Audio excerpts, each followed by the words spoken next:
Good afternoon, everyone. Thank you for joining today's session. Good afternoon, sir. Good afternoon, sir.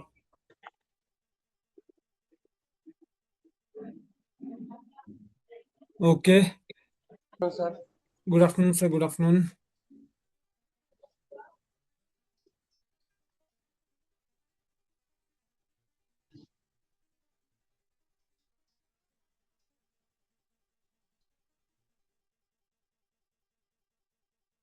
तो आज का जो हमारा सेशन है इसमें हम एंजेटिकोज ग्रुप को स्टडी करने वाले हैं।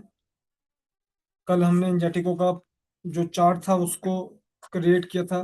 आज हम उसके प्लांट्स को स्टडी करेंगे। एंजेटिकोज में 5 जो प्लांट्स हैं वो कॉमन प्लांट्स हैं। उसके अलावा जो आपके टोटल 11 प्लांट्स हैं इसके अंदर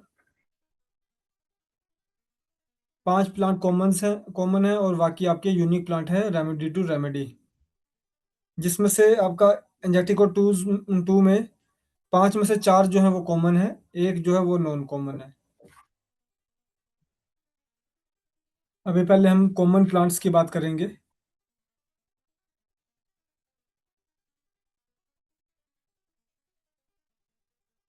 फर्स्ट हमारा कॉमन प्लांट है एवेना सैटिवा, जिसका कॉमन नेम है oats.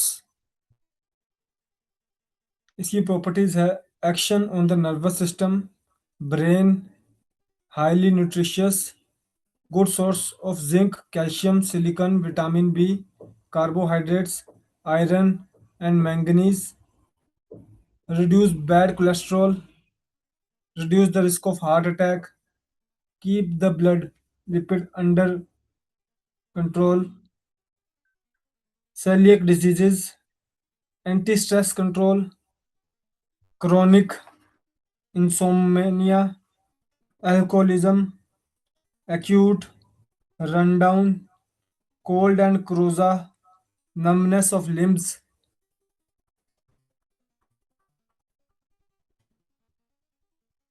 lipolytic, lack of sexual desires, increased testosterone in blood, anti-rheumatic, anti-cancer, diuretic, cardiac stimulant, build bones, help in maintaining the skin, nervine, strengths mind and body, nourishes pancreas, liver and adrenal glands, cool extremes, nervous dyspnea। ये इसकी properties हैं। जैसा कि हमें मालूम है जो आपका A1 होता है, just wait for a moment.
तो जो कि हमारा एंजेटिकोस ग्रुप है वो हमारा बेसिकली कार्डियोवैस्कुलर सिस्टम के रिगार्डिंग का ग्रुप है।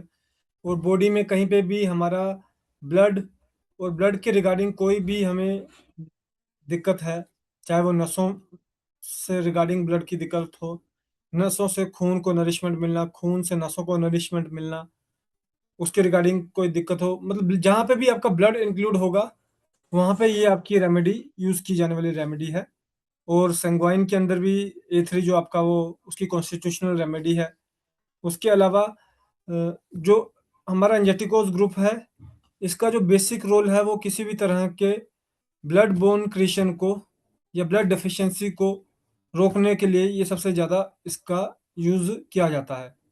अभी अगर हम देख पा रहे हैं इसकी जो प्रॉपर्टीज़ हैं, उसके अंदर मिक्स ऑफ इसके जो प्लांट था, फर्स्ट जो प्लांट था उसमें मिक्स ऑफ इंडिकेशंस हैं, पर इसके सारे के सारे जो इंडिकेशंस हैं वो ब्लड बेस्ड इंडिकेशंस हैं। For example anti stress control and insomnia, या फिर आपका alcoholism, anti cancer, diuretic, cardiac, ये सारे हमारे ब्लड से जुड़े हुए कंडीशंस को दर्शाता है। अब इसके बाद अगर इसके टेम्परामेंट की बात की जाए तो stress, tired, depression, fed up, inability to keep mind on one subject, ये है इसके टेम्परामेंटल इंडिकेशन। अभी हम बात कर रहे हैं एंजाइटिकोल्स के कॉमन प्लांट की। ये आपका A1 टू A3 में यूज होता है। Sorry please.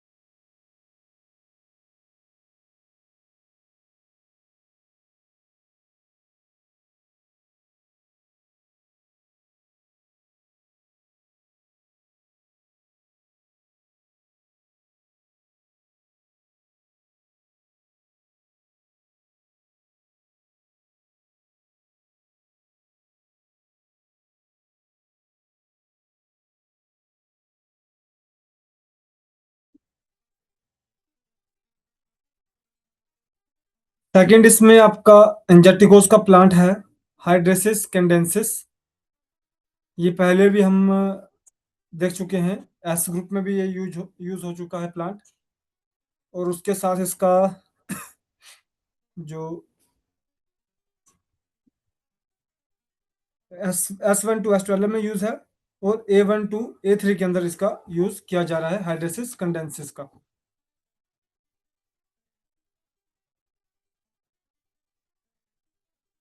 इसके जो प्रॉपर्टीज थी वो पहले शेयर कर दी गई हैं।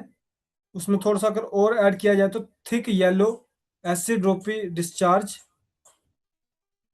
Cancer and cancerous state, temperament जो है वो फॉरगेटफुल होता है,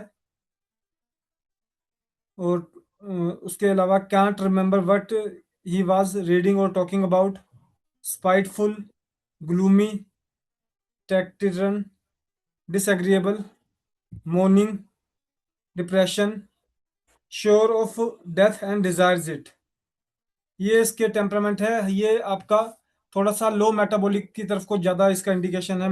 मिक्स के अंदर है पर लो मेटाबॉलिक के अंदर इसकी ज़्यादा इंडिकेशन है।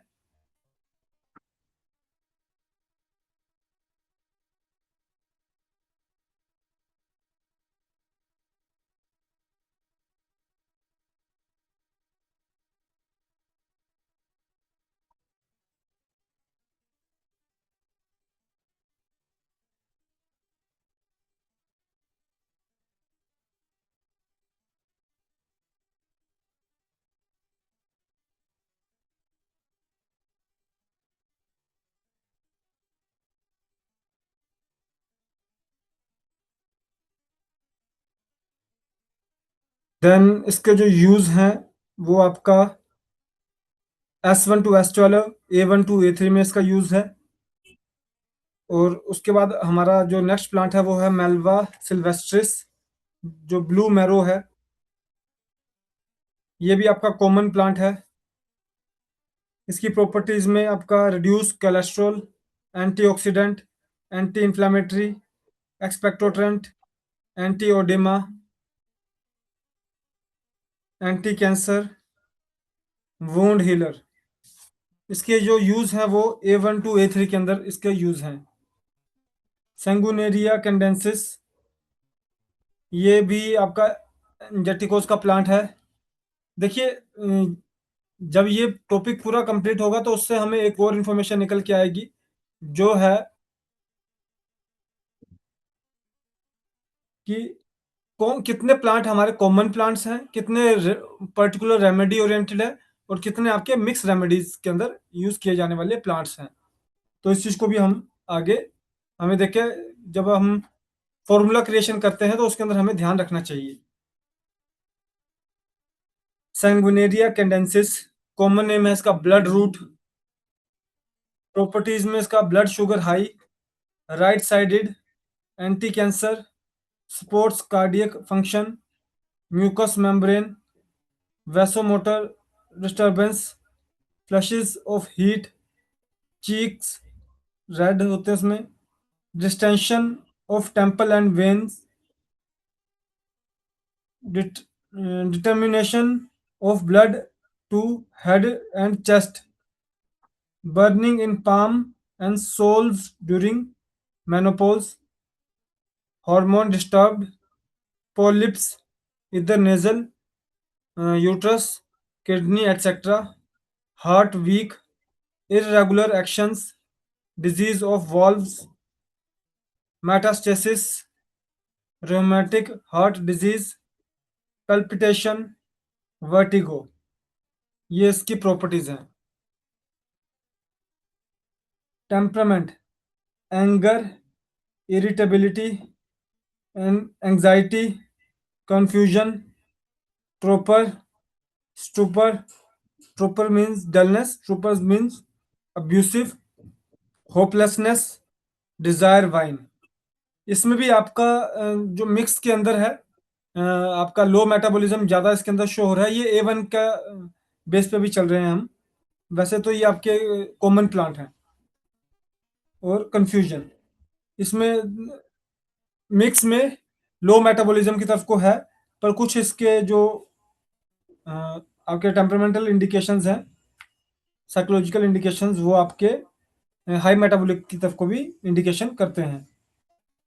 स्लीप, स्लीप में स्लीपलेसनेस है इसमें, अवेक्स इन फ्राइट, डर के जाग जाते हैं सोते हुए, disturb by slightest noise, full of dreams, disturb by dreams. Dreams किस तरह के होते हैं? समुंदर के sea, falling in, business, falling from height, और एनी काइंड ऑफ फ्राइटफुल। इसके जो यूज है सैंगुनेरिया कैंडेंसिस के, ये आपका A1 टू A3 में यूज हो रहा है, और उसके साथ ये WE में भी यूज होता है। अब नेक्स्ट प्लांट है आपका, अभी हमने एवेने सटिवा, then हाइड्रेसिस कैंडेंसिस, मेल्विया sylvestris, and सैंगुनेरिया कैंडेंसिस।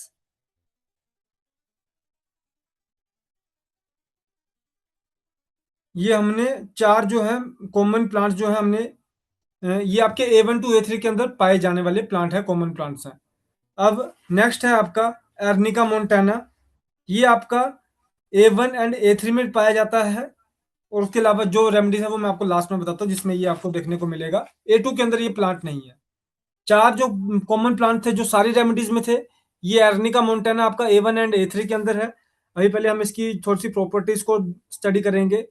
Swelling, burns, shock, mental और physical, pains, insects, injury, falls, apoplexy, pain in back, can't walk,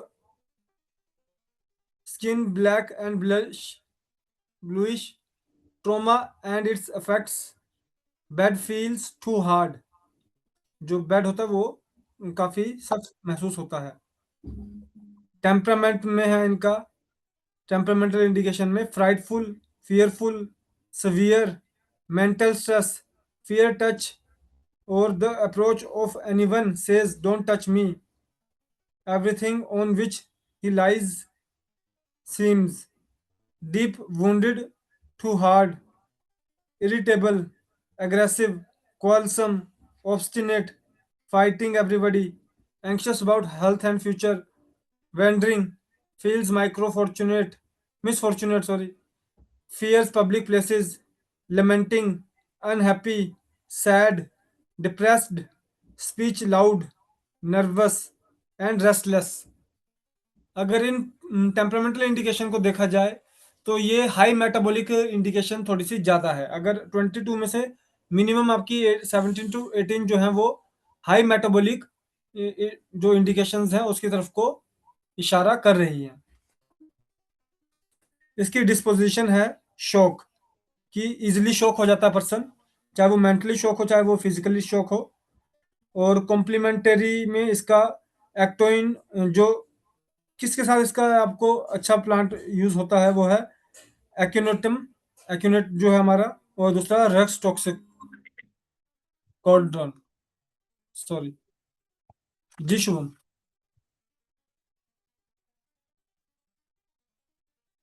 अ,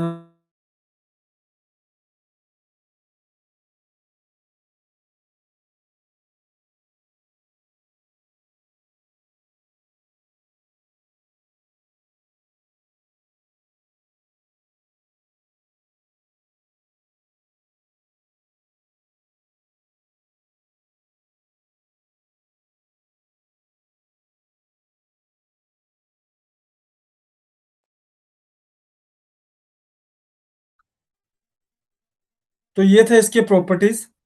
और इसका यूज जो है वो आपका A1 में है, A3 में है, उसके अलावा P4, C6, WE and APP, इसके अंदर आपका इसके यूज है।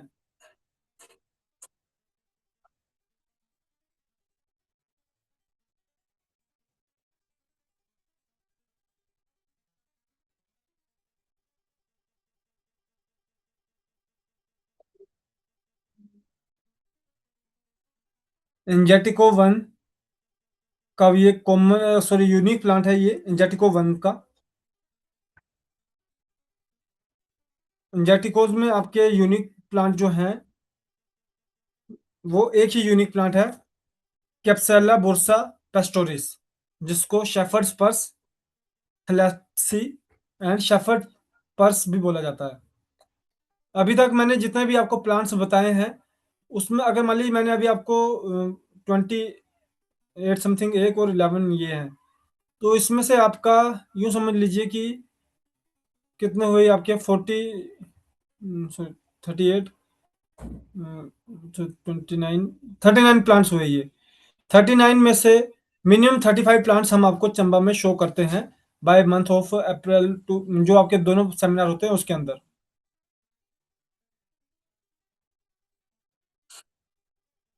प्रॉपर्टीज, गुड सोर्स ऑफ, ये आपका एंजेटिको वन। अब देखिए यूनिक प्लांट ही उस रेमेडी की प्रॉपर्टी को क्रिएट करता है। तो अभी जब हम इसकी रेमेडी यूनिक प्लांट को स्टडी करेंगे तब हमें देखने को मिलेगा कि ये किस तरह के डिजीज के अंदर आपको देखने को मिल जाता है ना। तो इसकी प्रॉपर्टीज में आपका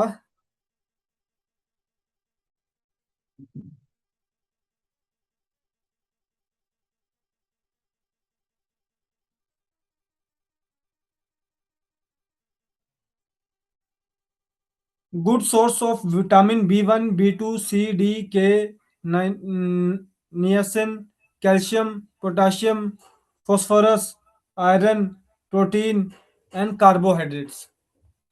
तो इसके लिए जब हम किसी भी तरह के मान लीजिए मिनरल या विटामिन या किसी तरह के एलिमेंट डेफिशिएंसी का हमें लगता है कि ये पेशेंट में डेफिशिएंसी है, तो उसमें आप C10 and sorry S10 and A1 का यूज करवा सकते हैं एज ए रैपिड डोज, जिससे कि आपको एक अच्छा रिस्पॉन्स देखने को मिलेगा। उसके जनरल वीकनेस भी कम क्योर होगी और अदर कंडीशन भी क्योर होंगी। Diuretic, constrict the blood vessel, used in low blood pressure, contracts the uterus, ease pain in dysmenorrhea, used as anti-cancer, reduces growth, anti-hemorrhagic, एंटीस्कोर्बिटिक, hypotensive, stimulant, oxytocic, vasoconstrictor, vasodilator, uterine, varicose vein, fibroids, uric acids, uterine disease, pulsating pain in the left side of chest, ये इसके properties हैं। उसके अलावा अगर temperamental indication देखा जाए तो impulse to walk forward, anger and violent, impatient, forgetful, confused, dullness. ये इसका थोड़ा सा हाई मेटाबॉलिक रेट की तरफ को, मिक्स के अंदर हाई मेटाबॉलिक रेट की तरफ को इसका इंडिकेशन ज्यादा देखने को मिल रहा है। यूज इसका A1 के अंदर है और उसके साथ ब्लू इलेक्ट्रिसिटी के अंदर है। अब हम इंजेटिको टूल्स के जो यूनिक प्लांट, सॉरी, इंजेटिको 2 के जो हमारे यूनिक प्लांट है उसको हम डिस्कस करेंगे। फर्स्ट है हेमेमेलिस वर्जेनिका, वर्जेनियाना। इसमें इसका नाम तो नहीं गलत लिखी है, वर्जेनिका, यस, हेमेमेलिस वर्जेनिका, जिसका कॉमन नेम है witch hazel, WITCH, witch hazel, HAZEL, hazel. इंजेटिको टू में हमारे 3 यूनिक प्लांट्स हैं।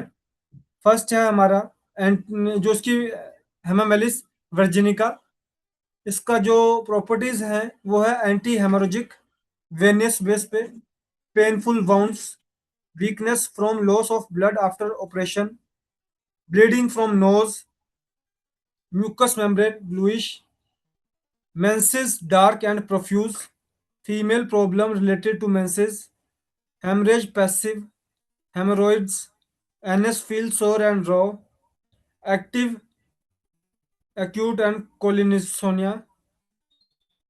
Every problem solves to heart, which is related to veins constitutions, varicocele, varicocele, varicose ulcer, wounds, main effect on veins and capillaries in any part of body.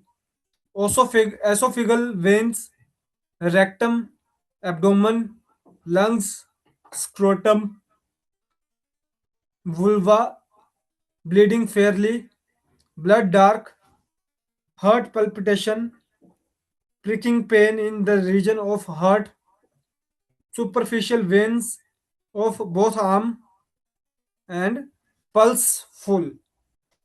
ये इसके properties हैं। अब इसकी हम टेम्परामेंटल इंडिकेशन की तरफ को अगर देखेंगे तो forgetful, no desire to study और work, irritable, want the respect due to me shown, feel unappraised, unappreciated, depressed. इसमें आपके थोड़ा सा लो मेटाबॉलिज्म के जो इंडिकेशन है वो ज्यादा देखने को मिल रही है। इससे आगे है एक्लेलिया मेलिफोलम, जिसका कॉमन नेम है यारो। ये भी आपका एंजेटिको 2 का यूनिक प्लांट है। इसकी जो प्रॉपर्टीज है वो stop bleeding, blood bright red, astringent, antiseptic, anti inflammatory, help in tissue healing, slowing heartbeat, regenerate the cardiovascular system, wounds healer, strengthen blood vessel, improve blood circulation, lower blood pressure, strengthens the small blood vessel and capillaries, and varicose vein। Temperament है इसका forgetful, aversion to work, sadness, violent, irritable, mourning, violent yawning while going to sleep। जिसकी temperamental indication है जो कि mix में आपका पहला जो था वो हाई मेटाबॉलिज्म की तरफ को ज्यादा था, ये आपका थोड़ा सा लो मेटाबॉलिज्म की तरफ को ज्यादा इंडिकेशन कर रहा है। यूजेस जो है इसके वो A2 एंड WE के अंदर है। जो आपका एस्कुलस हिपोकास्टनम जो है हॉर्स चेस्टनट, ये आपका एंजेटिको 2 का लास्ट यूनिक प्लांट है। ये आपका एस्टेन के अंदर भी यूज होता है। पर उसकी अगर प्रॉपर्टीज को डिस्कस किया जाए तो haemorrhoids, dry and bloody, constipation, fissure of anal, warts of anus, anal tremor, anal prolapse, backache caused by piles, pain around heart, palpitation and pulsation extended to limbs. Pulsation means क्या, कांपना। Temperament जो है इसका वो gloomy and irritable, unable to fix attention, depressed, dullness of mind, wake with wakes with confusion, जब जागता है तो confusion में जागता है। जो इसकी डिस्पोजिशन है वो है स्ट्रेच एंड यॉर्न, यॉर्न बार बार अंगड़ाई लेना या फिर बार बार आवाज़ लेना, उसके इसकी डिस्पोजिशन है। बेटर है ये cool open air from bleeding. Uses इसके एस्टेन के अंदर है, उसके अलावा A2, F2 एंड F3 के अंदर भी इसका यूज आपको देखने को मिलेगा। तो ये था हमारा एंजेटिको 2 का यूनिक प्लांट। अब हम बात करेंगे एंजेटिको 3 के यूनिक प्लांट्स की। इसके अंदर भी दो यूनिक प्लांट हैं।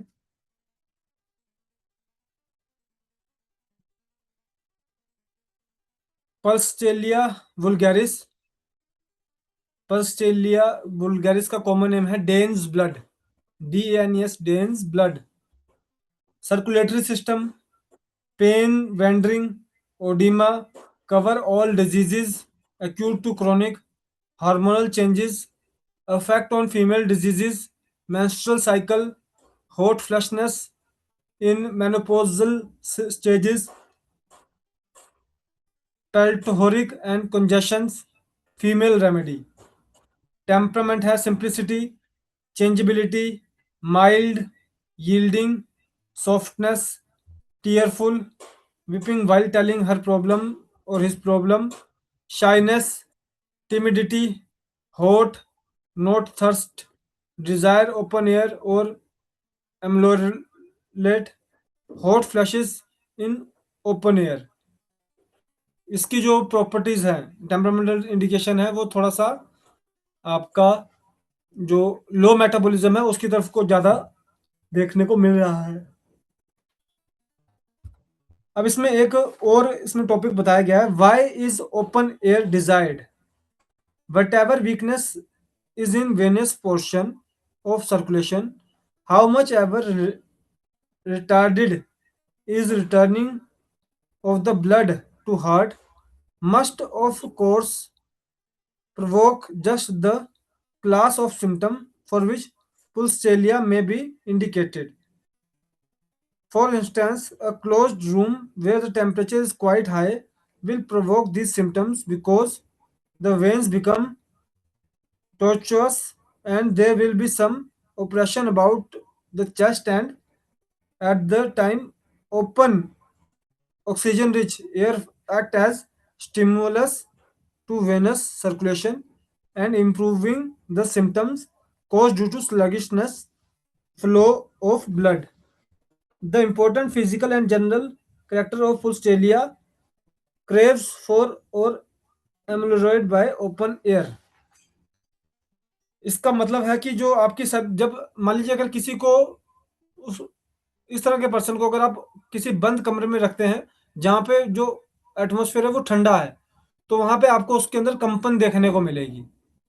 वहीं पे अगर आप उसी सेम पर्सन को किसी ओपन एयर एटमॉस्फेयर में रखते हैं जहाँ पे ठंड है, पर आपको कंपन देखने को नहीं मिलेगी, क्योंकि जो ऑक्सीजन रिच होती है वो आपकी नर्व्स को सूदिंग करती है और उससे आपका जो कंपन है वो जीरो हो जाता है। तो ये था आपका A3 का एक यूनिक प्लांट, और ये यूज सिर्फ और सिर्फ A3 के अंदर ही होता है, unique plant. Artemisia abrotanum, southernwood, ये आपका boost appetite, strengthen weak stomach, anti helminthic, swollen veins and capillaries, veins related tissues like varicose vein, hemorrhoids, related vascular diseases, menstrual disturbances, used in thin people who want to gain weight by improving appetite, hair growth, metastasis, maximus, especially lower, neck very weak, unable to hold, rheumatic heart disease, limb up the head, pulse weak, pain in cardiac region, pain around chest, temperamental, feebleness, dullness of mind, incapable of thinking, great anxiety, depression, ill natured, irritable, violent, cross, anxious, excited, loquacious, testosterone, aversion to physical exercise, gloomy, desire to do something cruel, no humanity.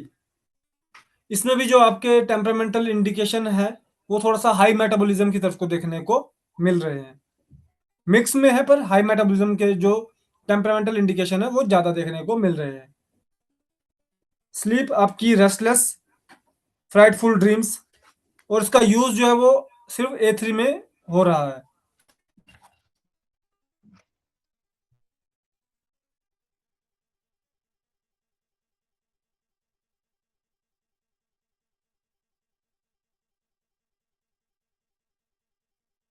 अभी इसमें एक और chart आया है, उस chart का जो conclusion है जब हमारा नेक्स्ट सर का चैप्टर रहेगा।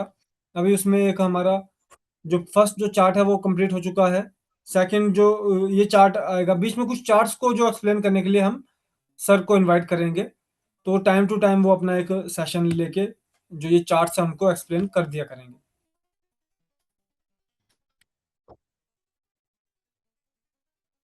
अब लास्ट है इसमें हमारा एंजाइटिको ग्रुप की properties and psychological indications. Properties है किंग ऑफ सर्कुलेटरी सिस्टम, मतलब आपका ब्लड सी कार्डियोवैस्कुलर सिस्टम के लिए सबसे अच्छी रेमेडीज हैं आपकी इंजेक्टिकोज, चाहे वो A1 A2 A3।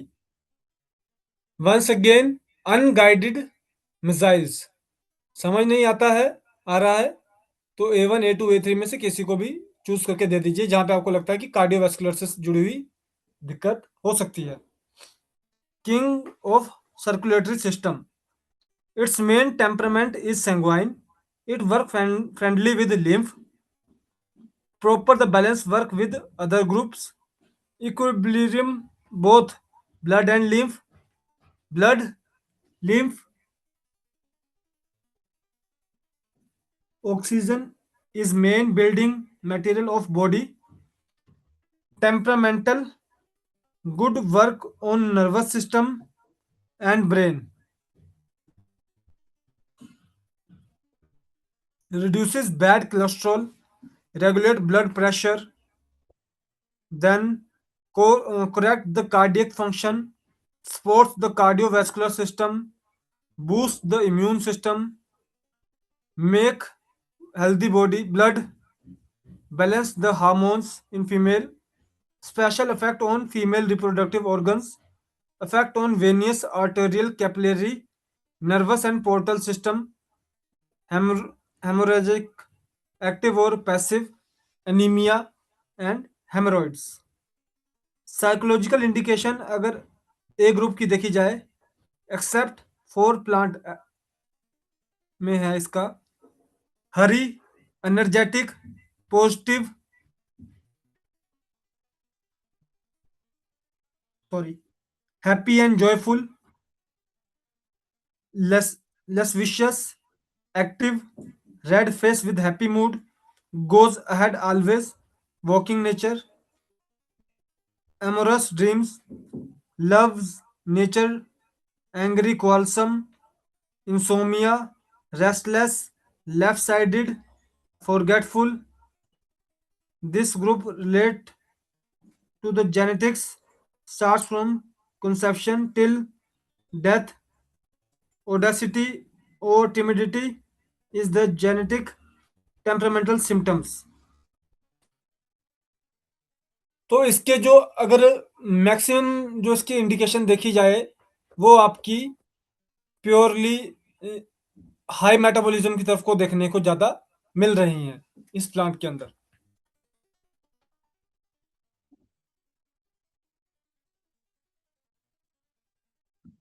तो ये था हमारा एंजाइटिकोज का पार्ट।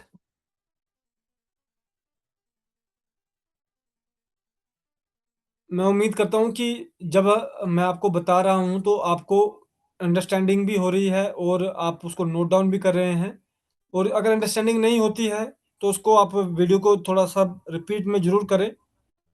और जिस दिन आपको लगता है कि अब हमें क्वेश्चन सेशन करना चाहिए किसी भी कॉन्सेप्ट के रिगार्डिंग, तो आप हमें बता सकते हैं, फिर हम एक क्वेश्चन सेशन जो है वो ऑर्गेनाइज़ कर सकते हैं।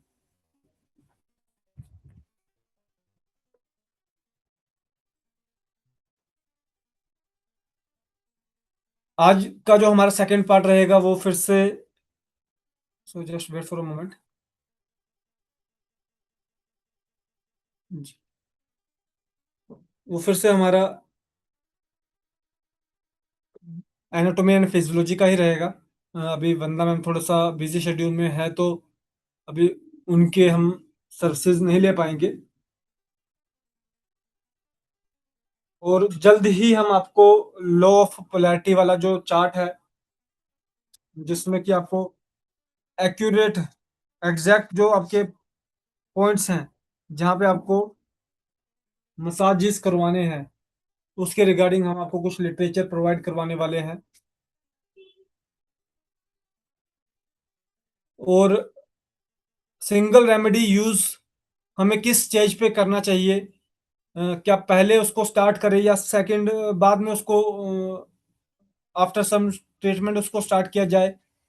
इस तरह की भी काफ़ी नई इन्फॉर्मेशंस जो हैं, वो हमारे आने वाले प्रोग्राम्स में आपसे हम शेयर करने वाले हैं। जो अभी सबसे अभी फिर से मैं एक बार रिपीट करूँगा, क्योंकि क्या होता है कि कई जगह पे ना कुछ पर्सन्स, अब अगर बात की जाए राजस्थान की बात की जाए, नो डाउट वहाँ पे इलेक्ट्रो होम्योपैथी को रिकॉग्नाइज़ किया गया। पर वहाँ पे जो वर्ल्ड इलेक्ट्रोपैथी यूज़ किया है, अब वो इन फ्यूचर उनको किस लेवल तक लेके जाता है? क्या उनको प्रोवाइड करवाता है?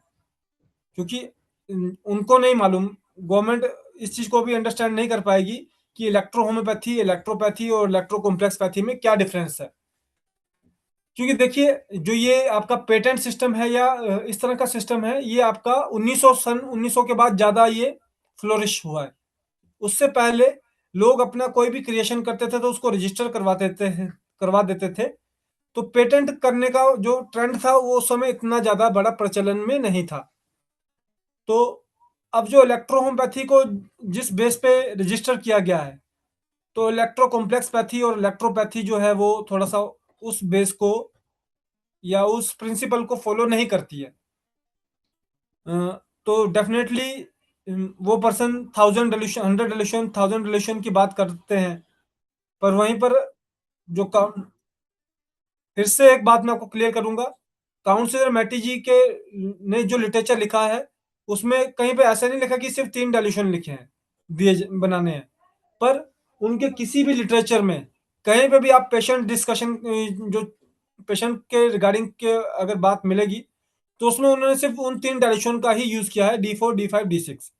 डोज़ेज़ लाइटर एंड स्ट्रॉन्गर का यूज़ किया गया है।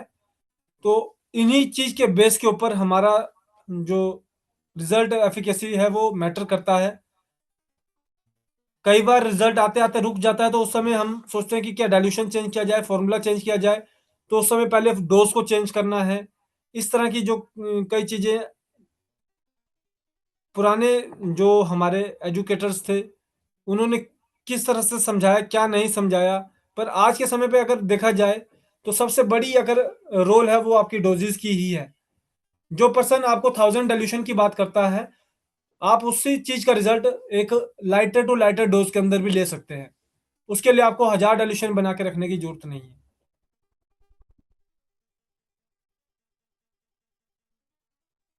No doubt other system medicine से रिज़ल्ट मिलता है, पर वो 20-30% का रिज़ल्ट आपको एक प्योर इलेक्ट्रो होम्योपैथिक प्रैक्टिस करने के लिए प्लेटफ़ॉर्म नहीं प्रोवाइड करवा सकता।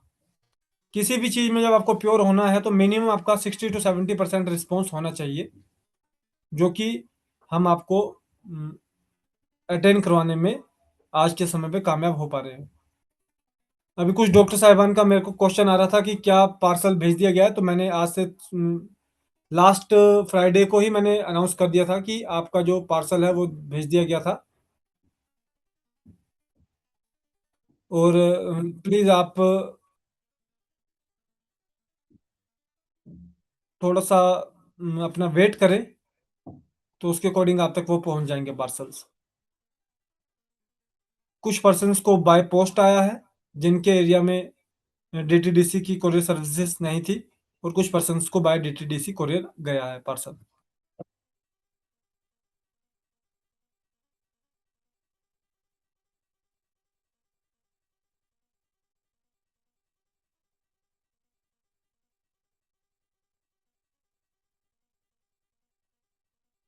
अभी शुभम जी भी हमारे साथ जल्दी जुड़ेंगे।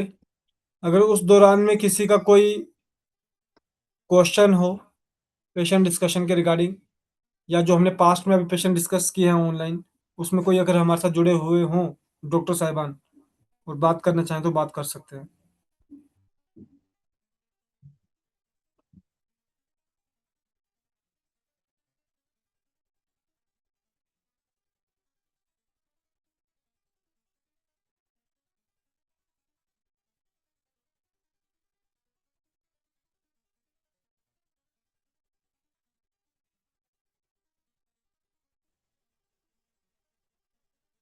सर नमस्कार।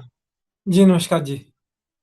मैं एक बच्चे का ट्रीटमेंट कर रहा था जिसमें उसका मेंटल डिसेबिलिटी है, थोड़ा सा मेंटल वीकनेस के तौर पे। जी बच्चे हैं 3 इयर्स ओल्ड, जिसके बारे में पहले भी मैंने डिस्कस किया था। जी ठीक है सर, उसमें S1WE दे रहा हूँ मैं। जी। F1 सिक्स सिक्स डायरेक्शन में दे रहा हूँ sir. S1WE and second formula क्या है? F1 वो तो सेकंड फार्मूला तो नहीं, वही S one S1 W E F1WE दे रहे हैं आप? ओके। जी सर। और वो दे रहा हूँ सिक्स डायरेक्शन में, लेकिन उसको अब जो है ना, सब चीज़ तो ठीक है। जी और लेकिन यूरिन ज्यादा हो रहा है बच्चों को आजकल, यूरिन ज्यादा काफी दिन बिल्कुल। के बाद। हाँ। क्योंकि देखिए, सबसे पहले जब नसें आपकी टोनिंग में आती है तो आपका केयूबी ही एक्टिव होता है। तो स्पेशल चाइल्ड हम्म। के अंदर आपको इस तरह के जो सिम्टम है वो देखने को मिलते हैं, ठीक है। तो उसको काउंटर अच्छा करने के अच्छा। लिए आप एल्कोलिन का यूज करवाएं अभी पहले के लिए, 3 महीने के अल्कोहलिन। लिए। और R30 का यूज करवा रहे हैं आप? R30 ड्रॉप्स का? हाँ हाँ, R30 टैबलेट दे रहा था सर। 13 नहीं, 1313 नहीं, 3030। 3030 टैबलेट टैबलेट नहीं है अच्छा। सर। नहीं, 33 शायद दे रहा हूँ सर उसको 33 अब। जो है वो ड्रॉप्स है सर। R23 brain. टैबलेट दे रहे होंगे आप, R23 टैबलेट दे रहे होंगे। अभी देखिए, एक इनका फॉर्मूला चल रहा है। और सिरप कौन सा दे रहे हैं आप इनको? मेमरोटोन? मेमनोटोन तो अभी शुरू नहीं किया है, शुरू करने वाले हैं सर। तो मेमनोटोन शुरू कर दूं क्या सर उसको? अभी आप क्या दे रहे हैं बस इनको? यही डाइल्यूशन दे रहा था सर। सिर्फ डाइल्यूशन दे बस रहे हैं ना? डाइल्यूशन दे रहा था। बिल्कुल, आप इसके साथ एक जी सर। मेमरोटोन शुरू कीजिए खाना एक खाने से एक आधे घंटे के डाइल्यूशन बाद। दे रहा एक डाइल्यूशन दे रहा था, एक कंप्रेस दे रहा था सर उसको। C1FWERE, जी F2WERE दे रहा था। ओके। एक इसमें आप इनको मेमरोटोन ऐड कीजिए, एक एल्कोलिन ऐड कीजिए, और एक R30 ऐड कीजिए। उसके साथ आप इनको R11 और R7 ड्रॉप। नंबर की टैबलेट दीजिए। Sorry sir, R30 drop use करूं? 30 ड्रॉप्स, जी बिल्कुल। टैबलेट भी है ना उसमें तो सर? नहीं नहीं, सर, आर 30। थर्टी की टैबलेट नहीं है, R23 की टैबलेट है। अच्छा, जो वही दे रहा था। जी। ठीक है सर। जो ड्रॉप्स देना है आपने R30 का, वो मॉर्निंग में उठते ही पिलाइए उनको। एक ही टाइम? जी जी, बस वन सिंगल टाइम। थोड़ा उसका जो दिमाग एल्कोलिन में। है, जो एल्कोलिन है, वो जैसे मान लीजिए खाना खाने से कोई आधा घंटा बाद दे दीजिए। मेमरोटोन जो हम्म। है वो खाना खाने से आधा घंटा पहले 1 चम्मच पिला दीजिए, 2 टाइम दिन में। ठीक है सर। जी। इन दो चीजों को ऐड कीजिए। और टैबलेट जो है वो आपका 7 नंबर टैबलेट, अच्छा अच्छा। टैबलेट, ये आप इनको सिंगल सिंगल टैबलेट 2 टाइम जो खाना के बाद देते हैं ना आप उनको फॉर्मूला पीने जी सर, जी सर का, सर। उसके साथ दे दीजिए। टैबलेट उसी के साथ दे देता हूँ। जी जी जी। Okay sir.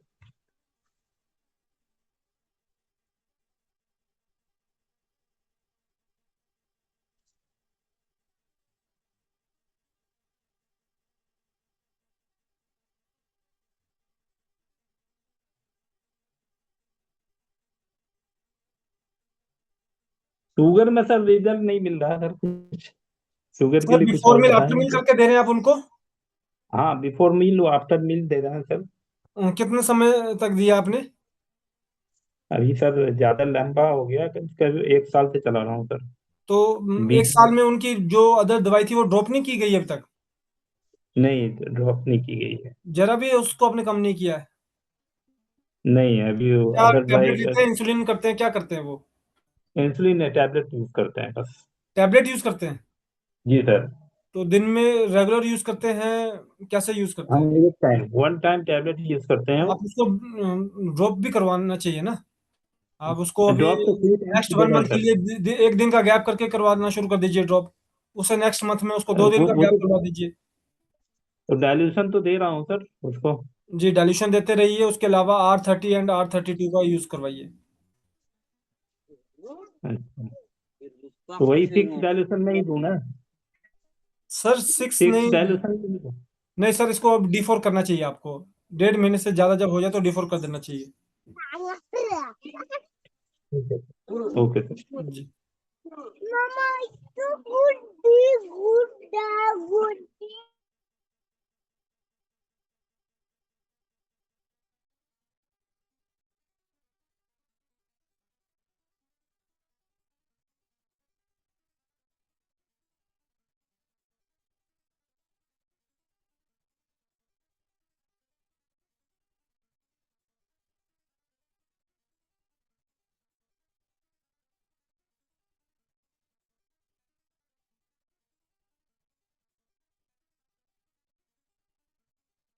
सर इनको लास्ट जो फॉर्मूला अभी हम दे रहे हैं, मुझे प्लीज एक बार उसका पूरा डिटेल बना के डाल दीजिए सर, ताकि मैं सर से शेयर कर सकूं। अभी तक हमने उनको क्या क्या प्रोडक्ट दिया और फॉर्मूला दिया वो थोड़ा सा डाल दीजिए। Thank you.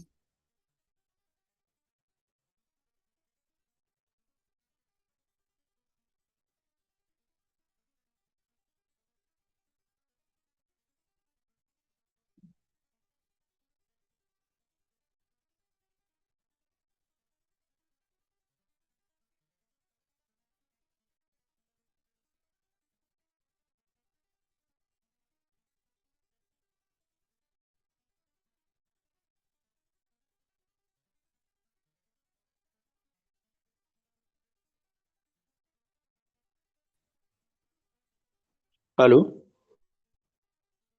यस सर बोलिए। सर इंसोमिनिया में मिलता नहीं है पेशेंट को, F1WE देते हैं ना सर? किसी किसी को S1 भी दिया है, S1 F1WE दिया है।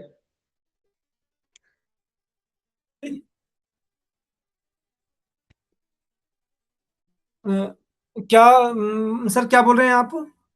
इंसोमिया इंसो में रिजल्ट नहीं मिला? जी जी जी। ओके। कितने समय तक दिया गया था ट्रीटमेंट?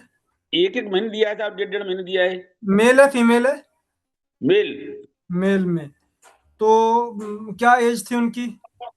59 करीब। 51 के करीब। और काम क्या करते हैं वो? अ, एक डॉक्टर साहब भी हैं, दो। डॉक्टर और साहब थे वो? जी, जी। और दो मतलब वैसे ना मेहनत का काम करते हैं। सर देखिए, इंसोमिया भी आपका मैक्सिमम टाइम जो होता है वो किसी अदर बीमारी का सिम्टम ही होता है वो, ठीक है। मान लीजिए कि अब लाइफस्टाइल कंडीशन से जुड़ी हुई भी कोई उनको दिक्कत हो सकती है, जिसका बाय प्रोडक्ट बन के वो निकल के आ रहा है। तो उसके लिए थोड़ा सा क्योरिंग के लिए आपको पूरा जो उनका डाइट होता है, फिर उनके पूरी बॉडी लैंग्वेज का हमें मालूम होना चाहिए।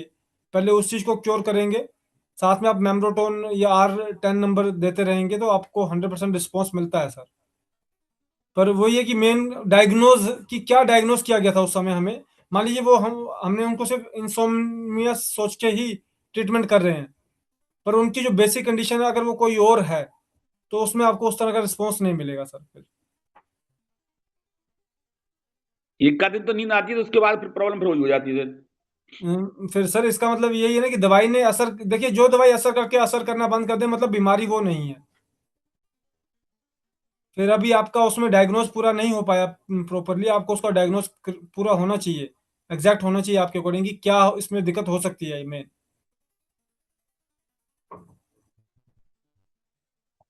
एक डॉक्टर साहब तुम्हारे वो तो सर 6-7 साल से दवा ले रहे थे लेकिन आराम नहीं मिला, तो उनको बता रहे थे कि मैं तो वो स्वयं ट्रीटमेंट करते इसी में, ये इसमें ही करते ना।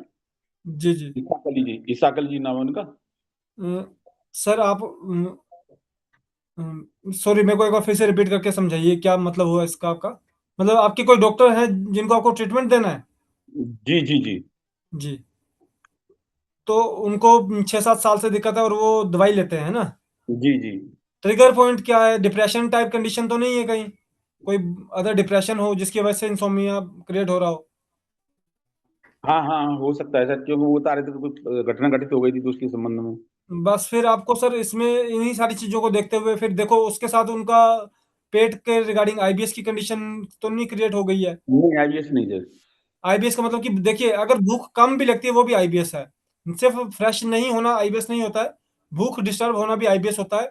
खा लिया अपने आप को भरा भरा महसूस हो रहा है, वो भी आईबीएस है। तो इस तरह की एक बार खाने पीने की कंडीशन के रिगार्डिंग उनसे पूछ लीजिएगा। अगर लगता है कि खाने पीने की कंडीशन थी साथ में खराब है, तो कुछ समय आईबीएस का दे दीजिए, साथ में मेम्ब्रोटोन दे दीजिएगा और R9 ड्रॉप दे दीजिएगा। अदरवाइज आप एक बार थोड़ा सा मुझे कांटेक्ट करके व्हाट्सएप करके बात कीजिएगा, उसमें फिर हम उनका बेसिक जो क्या ट्रीटमेंट देना है।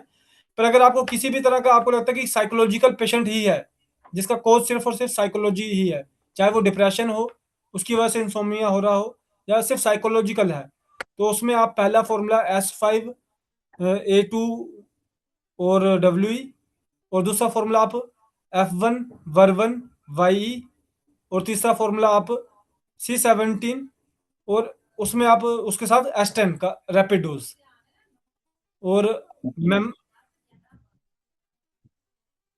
मेम्ब्रोटोन। जी मेम्ब्रोटोन सिरप सर। मेम्ब्रोटोन सर पहले वो गड़बड़ आ गया है, पहले बीच में ना, तो उसमें ऐसा लग रहा है आयुर्वेदिक दवा भरी हुई है, ऐसा आ रहा है अभी पहली वाली किसमें सर? मेम्ब्रोटोन मेम्ब्रोटोन में से। नहीं सर। सर मेरे पास भी मैं दिखा सकता हूँ आप। जी, उसके अंदर कुछ क्या पार्टिकल फ्लोट कर रहे हैं? इस तरह का है, मैंने बोला वंदना राजपूत वगैरह को बोला भी था, जी तो उन्होंने बोला कि वो खराब हो गया है। जी, पार्टिकल फ्लोट कर रहे हैं ना? हाँ वो बिल्कुल, और क्या। जी ऐसा जी लगता है तुम्हारी ऐसा लोहा सा अच्छा सा भरा हुआ है, 2-3 लोग पेशेंट लौट आ गए ना पेशेंट्स को। जी। और देखिए ये सर, वाला इसमें क्या होता है, ये क्योंकि देखिए हमारा प्रोडक्ट वाटर बेस्ड प्रोडक्ट होता है ना, अगर इसको बार बार धूप लगेगी, ये धूप गर्मी वाली जगह पे, धूप वाली जगह पे सामने रहेगा, तो उसमें प्रेसिपिटेशन होने के चांसेस होते हैं, तो जिसकी वजह से आपका किसी तरह का रेजिड्यू क्रिएट हो जाता है ना।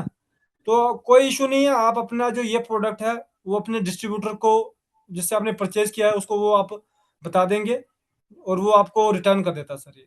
इस तरह का इसमें था सर, दिखाई दे रहा हो, जी दिखाई दे रहा हो शायद इस तरह का है। नहीं सर, आपका कैमरा पे नहीं शो हो रहा सर। अच्छा अच्छा,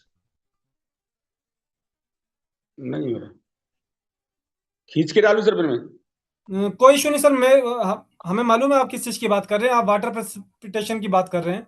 देखिए, हमारे पास इस समय मोर देन 17 से ज्यादा टेस्ट हैं, जिसके जी अंदर से जी 3 टेस्ट आपके इसके टॉक्सिकोलॉजी के भी हैं, जिसके अंदर इसको क्लियर कर दिया गया कि ये non poisonous, non harmful substance है।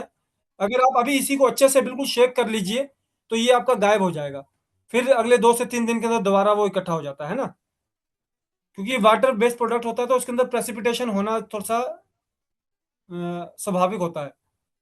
जी जी। आपके पास इसी सेम बैच के 10 पीस पड़े होंगे, 10 में से देख लीजिए कितने में बना है वो, है ना? हाँ वो 10 ही सही बात कर, 5-6 रह गए, तो मैंने वो निकाल दी बात बाकी सब। बिल्कुल बिल्कुल। 5-6 निकाल दिए ना, 10 पीस ही लिए थे। जी, तो आप उसको एक्सचेंज करवा देंगे, कोई दिक्कत की बात नहीं है।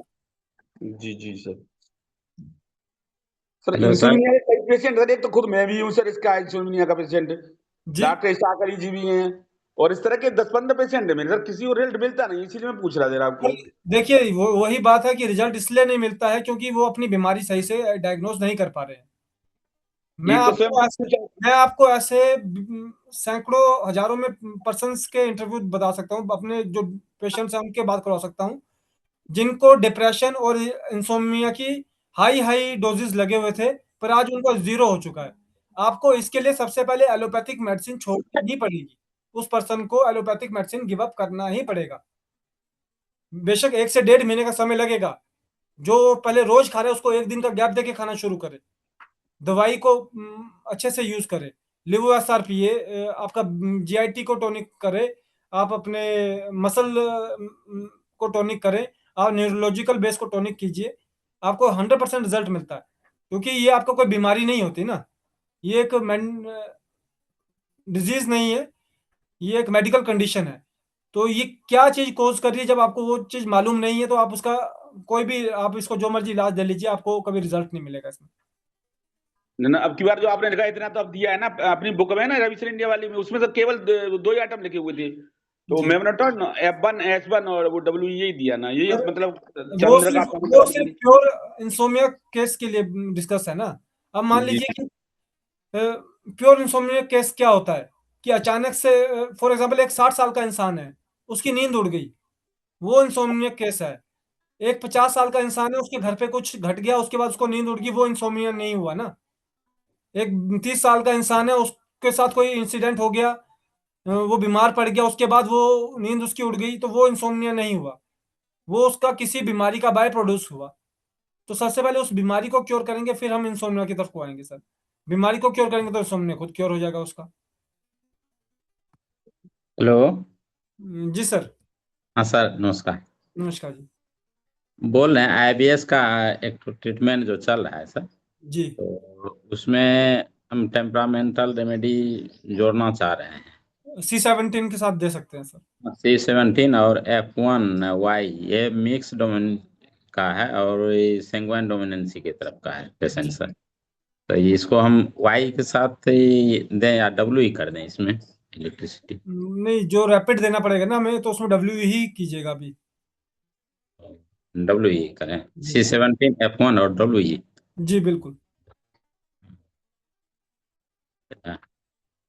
ये हुआ सर, ये D4 में किए थे सर, समझ गए ना। जी जी उसके बिल्कुल। बाद हाँ, तो उसको कुछ जो है ना कॉम्प्लिकेशन आना शुरू हुआ, क्या बर्निंग वगैरह जो है ना पीती थी, तो उसको जो है ना हमने हाफ आवरली जो है गैप करके करवा दिए, तो धीरे धीरे करके वो ठीक होना शुरू हो गई। जी तो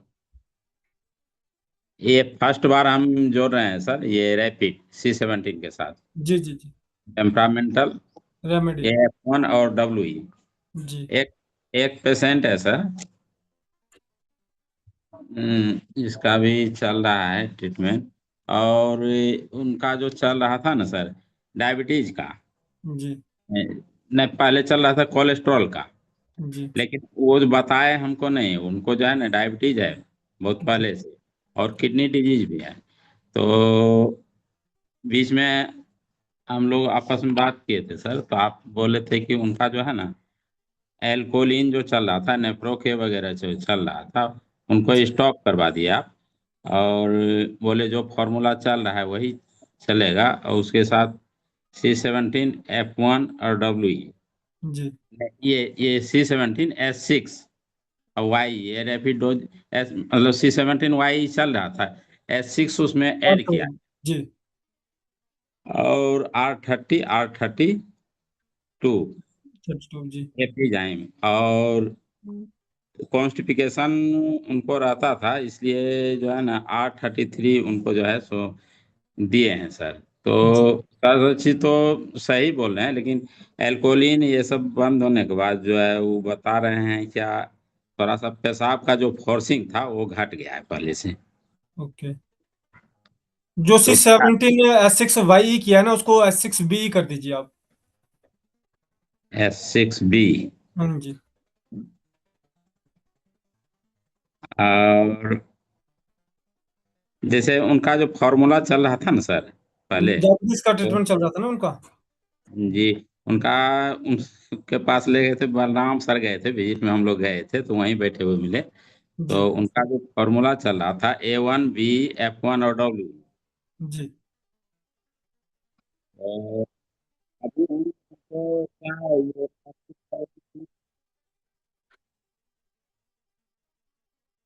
सॉरी, आपकी आवाज कट रही है सर। हाँ सर, जी। S6L1B और C6N1Y इसको कर सकते हैं सर। अभी सर फिर आप देखिए, थोड़ा सा पेशेंट का फिर से हम शेयर करेंगे एक बार, फोन पे आप शेयर कीजिएगा। पर अभी के लिए आप एक बार उसको जो चेंज करने के लिए, अभी यूरिनेशन की दिक्कत आई थी, बाकी तो उसकी चीजें कंट्रोल में आ गई थी ना। जी तो आप बस उसमें जो C17 S6 वाई कर रहे थे, उसको आप C17 S6B कर दीजिए बस। फिर देखिए कि उसको यूरिनेशन में चेंजेस आते हैं या नहीं आते हैं। ठीक ठीक, फिर बाद में करते हैं। ठीक सर। शुभम, आप हमारे साथ जुड़ चुके हैं। नमस्कार सर। जी सर, नमस्कार जी। एक फाइलेरिया का पेशेंट था सर, जिसका पैर फूला हुआ है थोड़ा सा, जी। और दवाई फर्स्ट डोज में तो असर किया सर, सेकेंड डोज में फूला हुआ जो है वो घटता नहीं है। ओके। दर्द भी थोड़ा थोड़ा करता है। फर्स्ट बार जो दिए थे, फर्स्ट शुरुआत जब किए थे सर, उसमें तो किताब का जो दिया हुआ है वही दिए थे, उससे तो रिलैक्स था उसको। लेकिन जी सेकेंड डोज से असर कम हो गया सर। सर, बुक वाले ही दिया ना सेकंड डोज भी? हाँ सर। कितने दिन का ट्रीटमेंट हो चुका उनका? 15 लगभग महीना से ऊपर हो रहा है सर। 1 महीना से ऊपर हो गया। और किस में दिया गया था ट्रीटमेंट, D5 D4? D5 में। D5 में। तो आप उसका एक बार डाइल्यूशन चेंज कर दीजिए। खाने से कितनी देर पहले कितनी देर बाद दे रहे थे आप? 5 मिनट पहले, 5 मिनट बाद में। इसको आप अभी भी फिर एक बार ऐसा कीजिएगा, डाइल्यूशन मत चेंज कीजिएगा, D4 मत ठीक। कीजिएगा, एक बार फिर से D5 कर दीजिए। और खाना जी खाने से सर। आधा घंटा पहले, खाना खाने के आधा घंटा बाद कर दीजिए, ठीक है? ठीक सर। फिर जैसे मान लीजिए उसको 1 महीने के बाद खाना खाने से 15 मिनट पहले, 15 मिनट बाद पे लेकर आएंगे। ठीक। पर अभी एक बार फिर से D5 में रिपीट करके आप इसको कीजिए और देखिए कि क्या वही जो इफेक्ट पहले आया था वो दोबारा आता है। क्योंकि अगर ठीक। एक बार दवाई लेने के बाद दोबारा उसमें बीच में गैप तो नहीं आया था पेशेंट का? नहीं सर, गैप नहीं हुआ है। अगर एक बार दवाई लेने, फॉर्मूला यूज सेम पे रिजल्ट आया, उसके बाद कम हुआ, तो पहले हमें डोज चेंज कर लेना चाहिए सर एक बार। दो दो 2-4 दिन बंद हुआ था दवाई सर, ये फर्स्ट डोज खत्म होने के बाद। कोई इशू सेकेंड नहीं, पाँच बस पाँच कभी दिन के बाद आया। हल्का सा रेजिस्टेंस बन गया तो उसकी वजह से भी दिक्कत आ जाती है। तो उस समय क्या होता है कि डोज को चेंज कर लेना है। जी सर। जी। जब कोई पर्सन गैप करके आए ना, चाहे 1 दिन का गैप क्यों ना किया हो, तो जो उसकी पुरानी डोज चल रही थी वो रिपीट नहीं करनी है, उस डोज को चेंज कर दो। अगर वो आधा घंटा पहले ले रहा है तो उसको 5 मिनट पहले कर दो। अगर वो 5 मिनट पहले ले रहा है तो आधा घंटा पहले कर दो, है ना? पर डोज को जी। चेंज कर देना जब वो गैप लेकर आए पर्सन। जी। और एक पेशेंट है सर, दाएं तरफ का हाथ जो है कांपता है सर। जी। तो पार्किंसन का ही उसमें चलाएं। पहले न्यूराइटिस का दीजिएगा सर। क्या चीज है neuritis, sir? Neuritis, neuritis. Neuritis. हाँ जी। बुक में मिल जाएगा आपको, नर्वस सिस्टम के अंदर न्यूराइटिस, ठीक नसों ठीक। की एंथन। जी सर। जी, वो 2 हफ्ते के लिए वो दीजिए। क्या चेंजेस आते हैं उसके बाद फिर हम आगे डिसाइड करेंगे कि क्या करना चाहिए इसमें। जी सर। ओके, शुभम हमारे साथ जुड़ चुके हैं। शुभम प्लीज अपना कैमरा एंड माइक ऑन कर लीजिए प्लीज।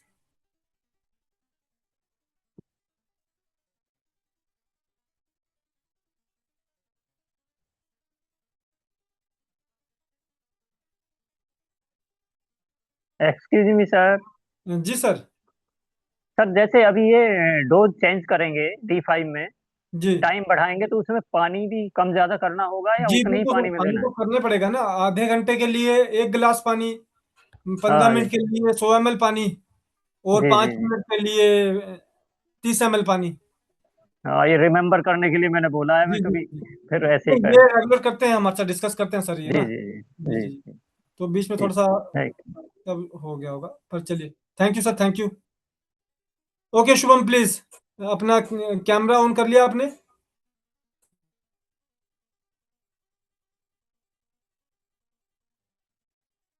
अपना कैमरा एंड माइक ऑन कर लीजिए शुभम एक बार। आपकी स्क्रीन बिल्कुल सही दिख रही है। आप इस समय मेन स्क्रीन पे है शुभम। अपने लेक्चर को कंटिन्यू कर सकते हैं आप।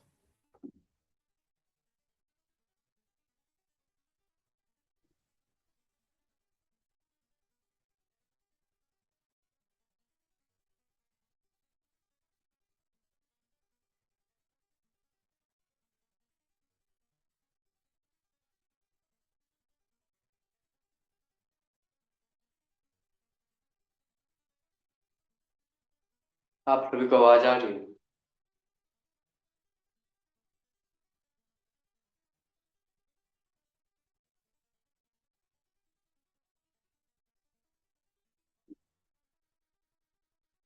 आप सभी को मेरा प्रणाम। पिछले क्लास में हम लोगों ने ट्रांसपोर्ट ऑफ गैसेस देखा था, तो आज हम लोग पहले ट्रांसपोर्ट ऑफ गैसेस का रिवाइज कर लेते हैं और जो पिछले क्लास में जो हम लोगों ने पढ़ा था उसको अच्छे से एक बार हम लोग रिवाइज कर लेते हैं ताकि वो याद रहे, क्योंकि जल्दी भूल जाते हैं पल्मोनरी कैपेसिटी ऑफ वॉल्यूम। उसके बाद फिर हम लोग कुछ इम्पॉर्टेंट नोट्स हैं उसको देखेंगे। पर नेक्स्ट क्लास में हम लोग एक न्यू टॉपिक स्टार्ट करेंगे जिसका नाम है रेगुलेशन ऑफ रिस्पायरेशन, कि रिस्पायरेशन हमारे बॉडी में कैसे होता है प्रॉपरली और कौन हेल्प करता है करवाने। तो अभी हम लोग पिछली क्लास का रिवाइज कर लेते हैं। सबसे पहले हमारा था मैकेनिज्म ऑफ रिस्पिरेटरी सिस्टम। उसमें सबसे पहले हम लोग देखे थे इंस्पायरेशन। इंस्पायरेशन मतलब क्या होता है, जो O2 हम लोग इनहेल करते हैं एल्वोलाई में थ्रू लंग्स, तो उसको हम लोग इंस्पायरेशन कहते थे। और उसके बाद आता है हमारा एक्सपायरेशन। एक्सपायरेशन क्या हुआ कि जो हम लोग एक्सहेल करते हैं, जो सांस छोड़ते हैं कार्बन डाइऑक्साइड लंग्स से, उसको हम लोग एक्सपायरेशन कहते हैं। और ये पूरा प्रोसेस कैसे होता है, तो इंस्पायरेशन क्या है, जब हम लोग O2 इनहेल करते हैं तो उस टाइम जो है हमारा जो लंग्स है और जो स्टर्नम है जो प्रोटेक्ट करता है, डायफ्राम है, या जो इंटरकोस्टल मसल्स है, मतलब जो हमारे लंग्स का जो भी मसल्स है वो कॉन्ट्रैक्ट करता है ताकि वॉल्यूम बढ़ा सके और फिर उसमें O2 जा सके और प्रेशर जो है वो बढ़ सके। और जो एक्सपायरेशन था उसमें क्या होता है कि जो वॉल्यूम है वो डिक्रीज करता है, मतलब इंस्पायरेशन जो था उसमें आपका वॉल्यूम इंक्रीज करता था और जो एक्सपायरेशन है उसमें आपका वॉल्यूम डिक्रीज करता था, तब जाकर के CO2 आपका एक्सेल होता था और हमारा जो भी डायफ्राम था, स्टर्नम था या लंग्स का जो मसल्स था, इंटरकोस्टल मसल्स, वो रिलैक्स करता है। उसके बाद हम लोग देखे थे पल्मोनरी कैपेसिटी और रेस्पिरेटरी वॉल्यूम। तो सबसे पहले रेस्पिरेटरी वॉल्यूम में हम लोग देखे थे टाइडल वॉल्यूम। टाइडल वॉल्यूम क्या था, जिसमें हम लोग नॉर्मली सांस लेते हैं और छोड़ते हैं, मतलब उसमें हमको फोर्स नहीं लगाना पड़ता है। तो वो एक बार में हम लोग 500 ml सांस लेते हैं और 500 ml सांस छोड़ते हैं, और 1 मिनट में हम लोग जो सांस लेते हैं वो कितना छोड़ते हैं, वो 12 to 16 टाइम्स पर मिनट हम लोग सांस लेते हैं और छोड़ते हैं। तो 1 मिनट में हम लोग नॉर्मल कितना सांस लेते हैं और छोड़ते हैं, वो 6000 से 8000 ml हम लोग सांस लेते हैं और छोड़ते हैं। उसके बाद आता है हमारा inspiratory reserve volume. Inspiratory reserve volume क्या हुआ, जिसमें हम लोग फोर्सफुली सांस ले रहे थे। तो जो नॉर्मल सांस लेते हैं उसके अलावा हम लोग फोर्सफुली जो सांस लेते हैं उसको हम लोग इंस्पायरेटरी रिजर्व वॉल्यूम कहते थे। उसमें हम लोग कितना इनहेल करते हैं, 2500 ml से लेकर के 3000 ml हम लोग मैक्सिमम इनहेल कर सकते हैं फोर्सफुली। उसके बाद हमारा आता है expiratory reserve volume. Expiratory reserve volume क्या था, जिसमें हम लोग फोर्सफुली एक्सहेल करते हैं, मतलब जोर से सांस छोड़ते हैं। तो वो कितना ml था, वो था 1000 ml से लेकर 1100 ml। उसके बाद जो हम लोग सांस लिए जोर से, फिर जो जोर से सांस छोड़े, उसके बाद कुछ स्टोर कर जाता है एयर हमारे लंग्स में। तो जो स्टोर करने का जो प्रोसेस है उसको हम लोग कहते हैं रेसिडुअल वॉल्यूम। और ये कितना होता है स्टोर, ये होता है 1100 ml से लेकर के 1200 ml, ये मिनिमम है। उसके बाद हम लोग कैपेसिटी पे आते हैं, पल्मोनरी कैपेसिटी। तो सबसे पहला था हम लोग का इंस्पायरेटरी कैपेसिटी। इंस्पायरेटरी कैपेसिटी क्या होता है कि टोटल कैपेसिटी ऑफ लंग्स, मतलब जो हमारे लंग्स का पूरा कैपेसिटी है इनहेल करने का, सांस लेने का, मतलब सांस छोड़ने के बाद जो हम लोग सांस लेते हैं वो सांस लेने का टोटल कैपेसिटी जो लंग्स का होता है उसको हम लोग कहते हैं इंस्पायरेटरी कैपेसिटी। तो वो कितना है, जो हम लोग नॉर्मल सांस लेते हैं मतलब टाइडल वॉल्यूम प्लस फोर्सफुली जो सांस लेते हैं मतलब इंस्पायरेटरी रिजर्व वॉल्यूम, दोनों का ऐड किए थे तो 2500 से 3000 ml जो आपका फोर्सफुली वाला था और जो नॉर्मल था वो आपका 500 ml था, तो उसको ऐड करेंगे तो कितना होता है, वो होता है 3000 ml से लेकर के 3500 ml आपका इंस्पायरेटरी कैपेसिटी होता है। मतलब टोटल सांस लेने का, लंग्स को टोटल सांस लेने का कितना कैपेसिटी है, वो है 3000 से लेकर के 3500 ml का। उसके बाद आता था हमारा एक्सपायरेटरी कैपेसिटी। एक्सपायरेटरी कैपेसिटी क्या होता है कि हमारे लंग्स का टोटल कितना कैपेसिटी है सांस छोड़ने का, जो सांस लिए थे उसके बाद जो टोटल कैपेसिटी हमारे लंग्स का सांस छोड़ने का वो कितना है, वो टाइडल वॉल्यूम जो नॉर्मल में सांस छोड़ते हैं 500 ml, और जो फोर्सफुली सांस छोड़ते हैं 1000 से लेकर के 1100 ml, मतलब कि ऐड करेंगे तो हो जाएगा वो 1500 ml से लेकर के 1600 ml तक हम लोग का कैपेसिटी है, टोटल लंग्स कैपेसिटी है। एक्सहेल करने का, सांस छोड़ने का टोटल कैपेसिटी जो है वो है 1500 ml से लेकर के 1600 ml।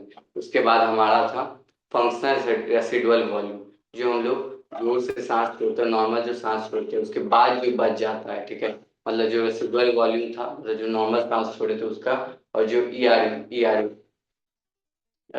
जो जोर से सांस छोड़ने के बाद जो बच गया, मतलब जो टोटल जो कैपेसिटी था एक्सेल करने के उसके बाद जो बच जाता है, वो जितना ही बचे वो कैपेसिटी पे डिपेंड करता है, तो उसको हम लोग कहते हैं फंक्शनल रेसिडुअल वॉल्यूम। उसके बाद वाइटल कैपेसिटी। वाइटल कैपेसिटी क्या होता है कि उस बस एक नाम दे दिया है कि अगर हम लोग नॉर्मल सांस लेते हैं और जो छोड़ते हैं उसके बाद जो हमारा स्टोर करता है उसको हटा करके उसके अलावा जो हम लोग जोर से सांस लिए, जोर से सांस छोड़े और को के बाद जो बचता है उसको हम लोग वाइटल कैपेसिटी नाम दे दिए। उसके बाद आता है हमारा टोटल कैपेसिटी। टोटल कैपेसिटी में सब आ जाता है कि जो नॉर्मल सांस लिए, फोर्सफुली सांस लिए, फिर फोर्सफुली सांस छोड़े, फिर जो स्टोर कर गया, तो ये पूरा प्रोसेस को हम लोग टोटल लंग्स कैपेसिटी का नाम दिया गया।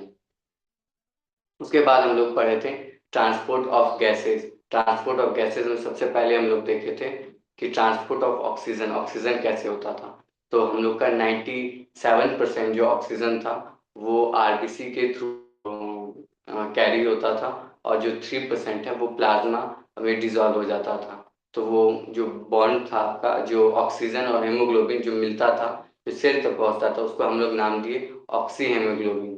ऐसे कुछ फैक्टर थे जिसमें पार्शियल प्रेशर जो ऑक्सीजन का हाई होना चाहिए जिससे वो हेमोग्लोबिन से मिल सके, और फिर कार्बन डाइऑक्साइड का जो पार्शियल प्रेशर है वो लो होना चाहिए, और फिर टेम्परेचर भी लो होना चाहिए, और तभी जाकर के वो सेल में जाकर के सेल में हेमोग्लोबिन ऑक्सीजन को लेके जाता था, बर्न करता था, एनर्जी सिंथेसाइज करता था। उसके बाद सेकेंड था हमारा ट्रांसपोर्ट ऑफ कार्बन डाइऑक्साइड। तो इसमें क्या होता है, इसमें 20 से 25% जो आपका कार्बन डाइऑक्साइड है वो आरबीसी कैरी करता था। उसके अलावा जो 7% था वो प्लाज्मा में डिजॉल्व हो जाता था, और रेस्ट जो 70% बचता था ऑन एन एवरेज वो बाइकार्बोनेट के फॉर्म में आपका कन्वर्ट हो जाता था। कैसे, आरबीसी में हमारा एक कार्बोनिक एनहाइड्रेज एंजाइम प्रेजेंट था। वो क्या करता था, जो सेल से और कार्बन डाइऑक्साइड निकला उसको कन्वर्ट कर देता था, क्योंकि सेल में हमारा H2O मतलब वाटर मॉलिक्यूल्स भी प्रेजेंट होता था, तो उससे रिएक्ट करके जो एंजाइम था उसको कन्वर्ट करा देता था बाइकार्बोनेट में। फिर हेमोग्लोबिन और कार्बन डाइऑक्साइड को जो कैरी करके ले जाता था वो फिर बाइकार्बोनेट के फॉर्म में भी जाता था, जिसको हम लोग नाम दे दिए, मतलब कार्बन डाइऑक्साइड और हेमोग्लोबिन का जो बॉन्ड था, जो जिसको वो कैरी करके लेके जाता था ब्लड कैपिलरी में एल्वोलाई तक, उसको हम लोग बोलते थे कार्बोमिनो हेमोग्लोबिन। क्या कहते थे, कार्बोमिनो हेमोग्लोबिन। उसके बाद जो कार्बन डाइऑक्साइड था वो फिर ब्लड कैपिलरी से एल्वोलाई में जाता था, वो CO2 में फिर कन्वर्ट हो जाता था, फिर वो हमारे नोज के थ्रू या नोस्ट्रिल के थ्रू रिलीज आउट हो जाता है, मतलब बाहर निकल जाता है। तो ये था हमारा ट्रांसपोर्ट ऑफ गैसेस। और लास्ट में फिर कुछ फैक्टर भी था जो कार्बन डाइऑक्साइड जिससे हेमोग्लोबिन से बॉन्ड बना पाए। क्या क्या फैक्टर था कि पार्शियल प्रेशर कार्बन डाइऑक्साइड का हाई होना चाहिए, ऑक्सीजन का पार्शियल प्रेशर लो होना चाहिए, टेम्परेचर हाई होना चाहिए, तभी जब भी किसी चीज़ का टेम्परेचर हाई होता है तभी वो बाहर निकल पाता है या रिलीज आउट होता है। एग्जाम्पल में हम लोग ले सकते हैं, जैसे हम लोग दूध गर्म करते हैं तो टेम्परेचर हाई होता है तभी वो उबलता है। वैसे ही हमारा कार्बन डाइऑक्साइड जब टेम्परेचर हाई होता है, जो बाइकार्बोनेट का जो रिएक्शन हुआ था उसके बाद हाइड्रोजन जो प्रोड्यूस किया उसमें टेम्परेचर भी हाई हो जाता है, जिसके वजह से हमारा कार्बन डाइऑक्साइड हमारी बॉडी से बाहर निकलता है और हाइड्रोजन भी प्रोड्यूस करता है, मतलब कंसंट्रेशन ऑफ हाइड्रोजन भी हाई करता है। तो ये था हमारा ट्रांसपोर्ट ऑफ गैसेस। उसके बाद हम लोग अभी कुछ नोट्स देख लेंगे, मतलब इम्पॉर्टेंट नोट्स। उसके बाद नेक्स्ट क्लास में हम लोग पढ़ेंगे अच्छे से रेगुलेशन ऑफ रिस्पायरेशन। तो अभी हम लोग देख लेते हैं, उसके बाद फिर क्लास खत्म कर देंगे। तो सबसे पहला है कि जो हम लोग का पल्मोनरी फंक्शन है, मतलब कि लंग्स का जो भी फंक्शन है, जैसे सांस लेने की क्षमता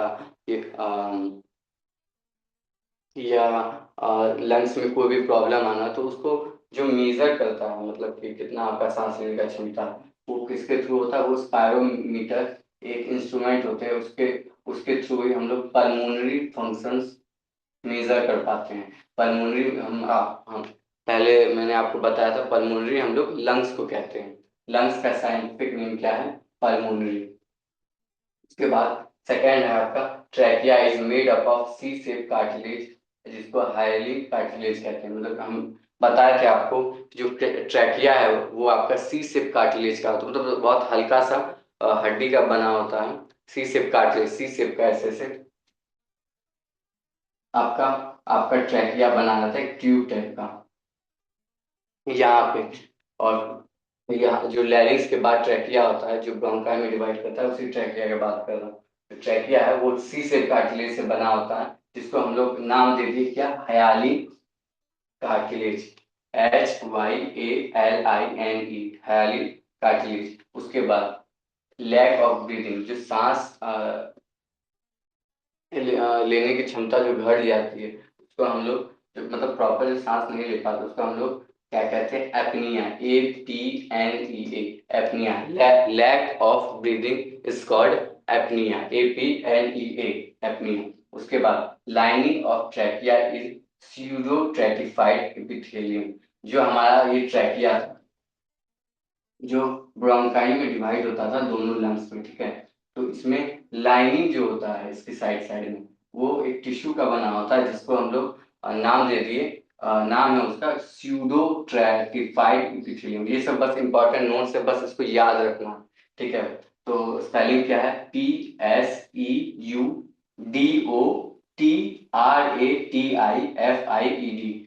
स्यूडो ट्रैकिफाइड एपिथेलियम। पी इसमें साइलेंट होता है, सिर्फ लोग स्यूडो ट्रैटिफाइड एपिथेलियम बोलेंगे, EPITHELIAM। एपिथेलियम जो है वो एक टिश्यू है जो अपर कवर होता है, मतलब कोई भी ग्लैंड है उसका अपर कवर को हम लोग एपिथेलियम कहते हैं, ठीक है। ये भी टिश्यू होता है, तो वो स्यूडो ट्रैटिफाइड एपिथेलियम है, का लाइनिंग हमारे ट्रैकिया पर होता है। उसके बाद नोट्स है, सेकेंड इंपॉर्टेंट नोट है कि haemoglobin carry 4 oxygen and 1 time gives 1 oxygen to each cell. मतलब हमारा जो हेमोग्लोबिन है, जो हमारा एल्वलाई से ऑक्सीजन लेता था ब्लड कैपिलरी में, फिर हेमोग्लोबिन जो कैरी करके लेके जाता था, वो 4 ऑक्सीजन मॉलिक्यूल्स को कैरी करके लेके जा सकता है। मतलब एक हेमोग्लोबिन 4 ऑक्सीजन मॉलिक्यूल्स को कैरी करके लेके जा सकता है, लेकिन हर एक सेल को एक एक ऑक्सीजन मॉलिक्यूल्स, मतलब एक एक O2 मॉलिक्यूल्स, ऑक्सीजन को केमिकल नेम जो है उसको O2 बोलते हैं। तो एक टाइम पे वो एक ऑक्सीजन मॉलिक्यूल से एक सेल को देगा, हर एक सेल को एक एक ऑक्सीजन मॉलिक्यूल देता है, लेकिन जो कैरी करके लेके जाने का क्षमता है हेमोग्लोबिन का, वो कितना है? 4 oxygen molecules. 4 oxygen haemoglobin carry 4 oxygen molecules and 1 time gives 1 oxygen molecules to each cell. मतलब एक टाइम में एक ही ऑक्सीजन मॉलिक्यूल्स हर एक सेल को देता है, लेकिन कैरी करके लेके जाने का क्षमता 4 ऑक्सीजन मॉलिक्यूल्स है हेमोग्लोबिन को, ठीक है। उसके बाद ह्यूमन रिस्पायर, जो हम लोग सांस लेते और छोड़ते हैं, वो कितना वो 1 मिनट में कितना 12 to 16 टाइम्स पर मिनट हम लोग रिस्पायर कर सकते हैं, मतलब सांस लेते और छोड़ते हैं 12 से लेकर के 16 टाइम्स, 12 to 16 टाइम्स। उसके बाद हम लोग का जो रेस्पिरेटरी गैस है, ठीक है, तो उसका प्रेशर होता है, ठीक है? जो हमारे एटमॉस्फेयर में ऑक्सीजन का जो प्रेशर होता है जिसकी वजह से हम लोग इनहेल करते हैं, वो कितना होता है ऑक्सीजन का, वो 159। एक मिनट,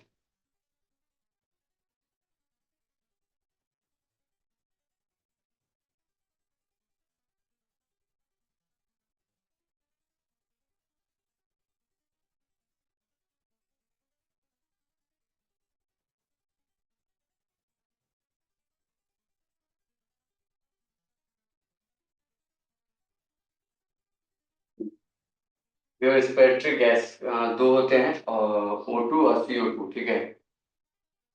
जो एटमॉस्फेयर में हमारे पास से प्रेशर है वो 159 समथिंग होता है, मतलब पार्शियल प्रेशर जो मेजरमेंट है उसको बता रहे हैं, इसे 159 एलजी में होता है। उसके बाद जो एल्वोलाई में है उसमें प्रेशर कितना है 104, ठीक है? मतलब प्रेशर जो मेजर करते हैं उसका ये यूनिट बस दिया गया, बस याद रखना, इतना इंपॉर्टेंट नहीं है लेकिन फिर भी अगर आपको याद रखना है तो याद कर सकते हैं। तो रेस्पिरेटरी गैस दो है, ऑक्सीजन और कार्बन डाइऑक्साइड, लेकिन एटमॉस्फेयर में जो पार्शियल प्रेशर होता है वो 159 होता है। और एल्वोलाई में जो होता है जो गैसेस एक्सचेंज करवाता है उसमें 104 रहता है, जिसकी वजह से वो हीमोग्लोबिन से एल्वोलाई से ब्लड कैपिलरी में जाता है, हीमोग्लोबिन से बॉन्ड बनाता है। उसके बाद ब्लड डीऑक्सीनेटेड ब्लड, जो हमारा डीऑक्सीनेटेड ब्लड है, जो गंदा ब्लड है, उसमें 40 Hg जो आपका पार्शियल प्रेशर है वो रहता है। उसके बाद ऑक्सीनेटेड ब्लड है उसमें 95 रहता है, और जो टिश्यू है उसमें प्रेशर जो है उसमें 40 रहता है। उसके बाद कार्बन डाइऑक्साइड का 0.3 होता है। तभी एटमॉस्फेयर में जो प्रेशर रहता है वो 0.3 होता है, तभी हम लोग ऑक्सीजन इनहेल कर पाते हैं।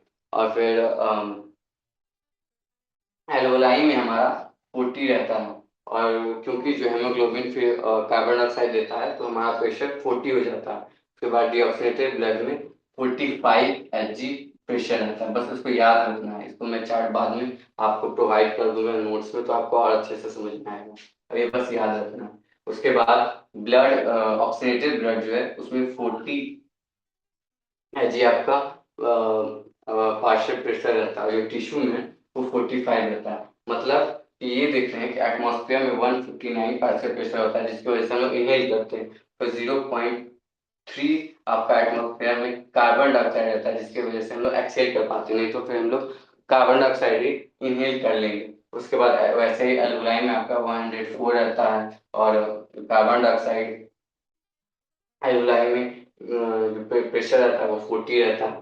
तो ऑक्सीजन का जो डीऑक्सीनेटेड ब्लड में प्रेशर रहता है वो 40 रहता है, और कार्बन डाइऑक्साइड का पार्शियल प्रेशर है वो आपका 45 रहता है। वैसे ही ऑक्सीनेटेड ब्लड जो साफ ब्लड है उसमें जो ऑक्सीजन का प्रेशर है वो कितना है 45 रहता है, और जो CO2 है कार्बन डाइऑक्साइड है उसका 40 रहता है। फिर टिश्यू में जो प्रेशर है वो 40 रहता है ऑक्सीजन का, और कार्बन डाइऑक्साइड का 45 रहता है। ये बस नॉर्मल आपको याद रखना है, नोट्स में दूंगा तो आपको अच्छे से समझ में आएगा, तो बस इसको याद रखना है।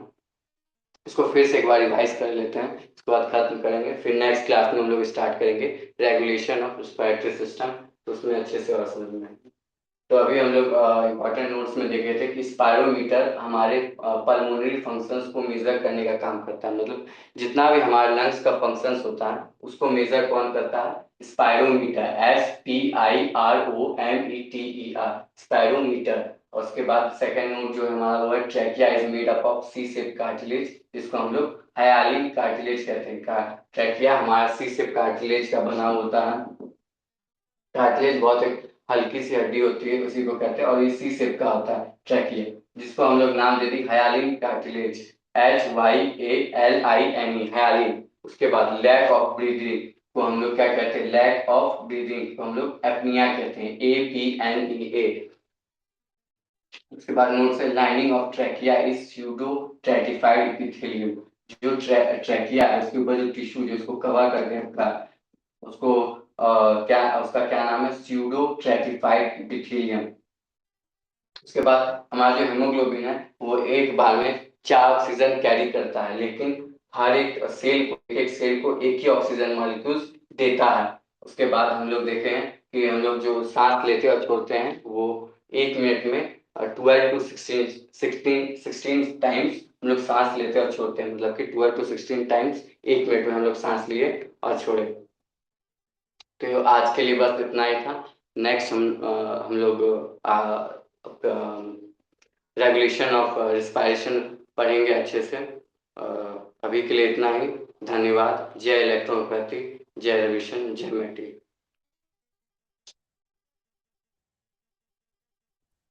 Thank you Shubham, thank you very much. मैं उम्मीद करता हूँ कि हमारे जो सर्टिफिकेट्स हैं वो पहुंचना शुरू हो गए होंगे। अभी मेरे पास एक डॉक्टर हमारे शुभाजीत रॉय सर हैं, उनका भी मेरे पास कंफर्मेशन मैसेज आ चुका है सर्टिफिकेट के साथ। मुझे उम्मीद है कि आपको जो उसमें सरप्राइज प्रोडक्ट्स हैं वो भी अच्छे लगे हों, और उम्मीद करेंगे कि नेक्स्ट जो हमारा प्रोग्राम रहेगा, जो टेस्ट रहेगा, उसमें ज़्यादा से ज़्यादा लोग पार्टिसिपेट करके और सभी उन गिफ्ट वाउचर्स को पा सकते हैं। तो वंस अगेन जुड़ने के लिए बहुत बहुत धन्यवाद।